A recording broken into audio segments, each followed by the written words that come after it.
ام المومنین سیدہ عائشہ رضی اللہ تعالیٰ عنہ فرماتی ہیں کہ نبی صلی اللہ علیہ وسلم مسواک کر رہے ہوتے تھے اور مجھے عنایت فرماتے کہ میں اسے دھو دوں، مگر میں پہلے اسے اپنے منہ میں پھیرتی پھر اسے دھو کر آپ کو واپس دے دیتی۔ سننے ابو داود حدیث نمبر 51۔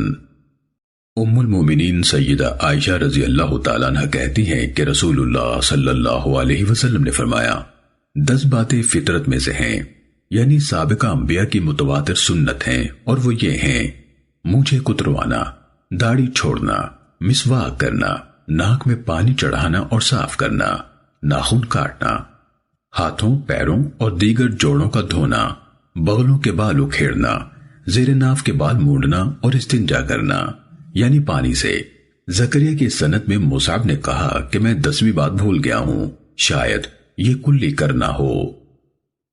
سننے ابو داود حدیث نمبر 52۔ حضرت عمار بن یاسر رضی اللہ تعالیٰ عنہ سے روایت ہے کہ رسول اللہ صلی اللہ علیہ وسلم نے فرمایا یہ چیزیں فطری امور میں شامل ہیں، یعنی کلی کرنا اور ناک میں پانی چڑھانا، اور مذکورہ والا حدیث کی مانند ذکر کیا گیا، مگر اس میں داڑھی چھوڑنے کا ذکر نہیں بلکہ ختنے کا ذکر مزید ہے، اور ان کی روایت میں انتضاح کا لفظ بیان کیا گیا ہے، انتقاص الماء کا لفظ نہیں کہا گیا۔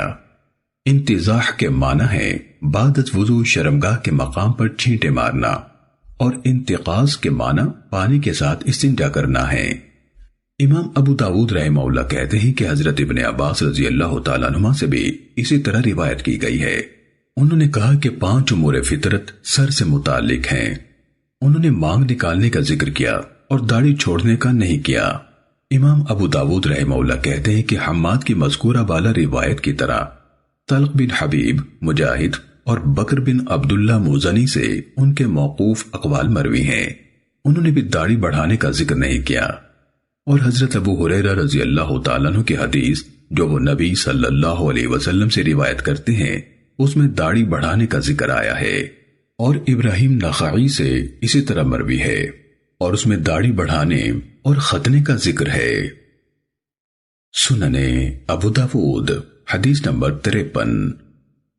سیدنا حذیفہ رضی اللہ تعالیٰ عنہ بیان کرتے ہیں رسول اللہ صلی اللہ علیہ وسلم جب رات کو اٹھتے تو مسواک سے اپنا منہ صاف کیا کرتے تھے۔ سننے ابو داود حدیث نمبر 54۔ ام المومنین سیدہ عائشہ رضی اللہ تعالیٰ عنہ بیان کرتی ہیں رات کو نبی صلی اللہ علیہ وسلم کے لیے مسواک اور وضو کا پانی تیار رکھا جاتا تھا، چنانچہ جب آپ رات کو اٹھتے تو پہلے قضاء حاجت کرتے اور پھر مسواک کیا کرتے تھے۔ سننے ابو داود حدیث نمبر 55۔ ام المومنین سیدہ عائشہ رضی اللہ تعالیٰ عنہ سے مروی ہے نبی صلی اللہ علیہ وسلم دن یا رات میں جب بھی سو کر اٹھتے تو وضو سے پہلے مسواک کیا کرتے تھے۔ سننے ابو داود حدیث نمبر 56۔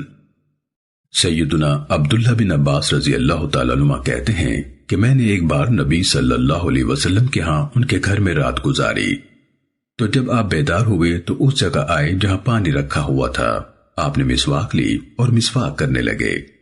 اس کے بعد آپ نے یہ آیات تلاوت فرمائی، یعنی سورہ آل عمران کی آخری آیات، ان فی خلق السماوات والارض واختلاف اللیل والنہار لآیات لأولی الالباب، حتیٰ کہ اختتام سورت کے قریب پہنچے بلکہ سورت ختم ہی کر دی۔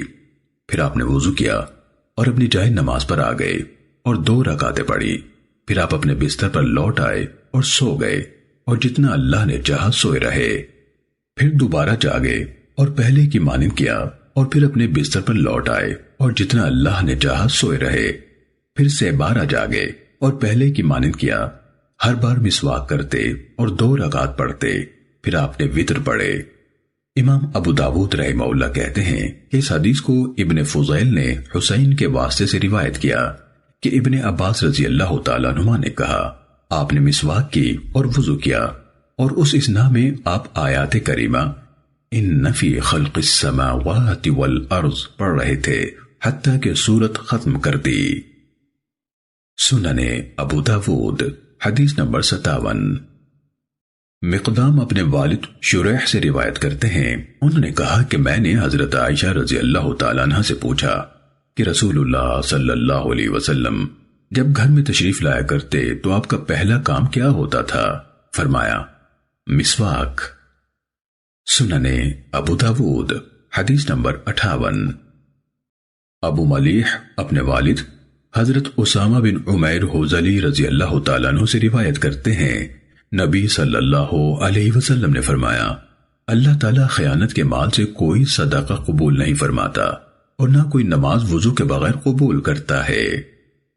سننے ابو داود حدیث نمبر 59۔ حضرت ابو ہریرہ رضی اللہ تعالیٰ عنہ کہتے ہیں کہ رسول اللہ صلی اللہ علیہ وسلم نے فرمایا، اللہ تعالیٰ کسی بے وضو انسان کی نماز قبول نہیں کرتا حتیٰ کہ وہ وضو کر لے۔